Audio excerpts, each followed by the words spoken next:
If you're a writer, then you'll have to give and receive criticism of your book. That's just the way of life. You receive criticism in every industry, but especially in this one. But Danielle, I hear you say, how do I critique with tact? Not what I'm going to be covering today, but the fact that you're asking makes you a far better person than the people who don't ask. You will not imagine the amount of people who think that they are good at critiquing without even wondering if what they're doing is right. Self-reflection is a wonderful thing. Here is an assumption I have about my reputation. I think that people think that I can come across as cold, maybe even heartless.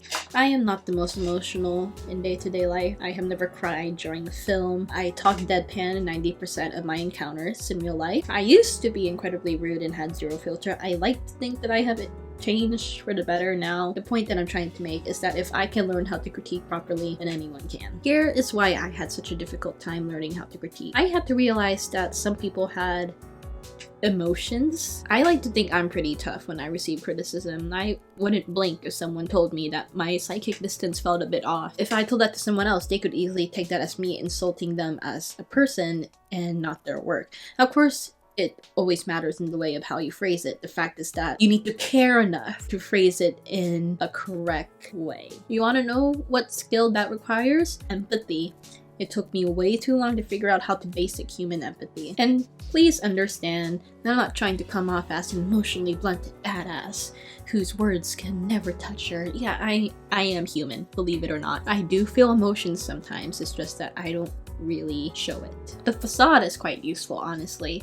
I appear stoic in the face of adversity, but something I failed to acknowledge was that being expressive with your emotions was not an inherent flaw, but was rather a strength. It's a natural strength, but it is also a skill that you can gain. I just did not have that skill. Because you're trying to pull off the delicate balance of critiquing someone's work and not the artist, sometimes those can get muddy, and that requires a level of emotional intelligence that no level of knowledge reading can really prepare you for. So here's what I did. I faked it till I made it. For me, it still feels unnatural to kind of show emotion, but I'm working on it. I like to think that I have improved vastly. Having to put yourself in someone else's shoes, very easy to say, not so much easy to do. I think I'm pretty good at taking criticism. I can remain objective 90% of the time. The other 10%, I mean, take a deep breath, take a step back, maintain your composure. On the rare occasion that I receive criticism that isn't really criticism and it's like insensitive comments disguised as constructive feedback, you pick your battles. You accept the criticism with faux humility and grace and move on your separate ways. For someone like me who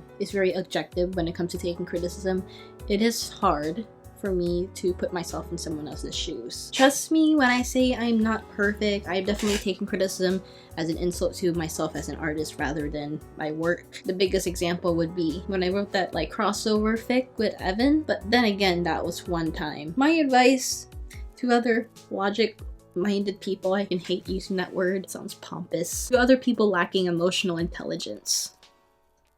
If you want to be blunt, I felt like such a mean person for not knowing how to emphasize, because the root of me being a bad critique partner was not in the fact that I couldn't critique. I knew how to critique very well. It was just the part where you had to have a human connection with the artist and you had to show that you cared about their work. You had to prove to the artist that you were not critiquing them, you were critiquing the work.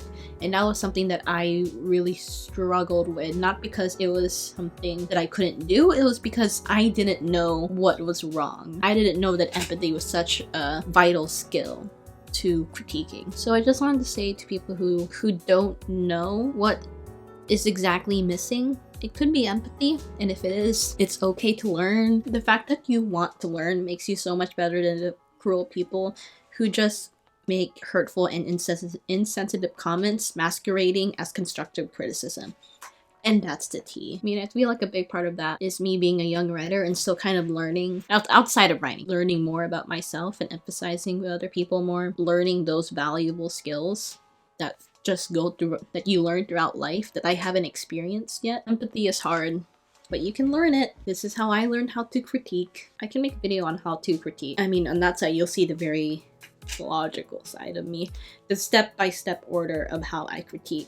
And I feel like it would be very useful because a lot of people don't know, a lot of people can emphasize, they just don't know what to say. Anyway, thank you so much for watching. My name is Danielle. I upload videos every Monday, and thank you so much for watching. Okay,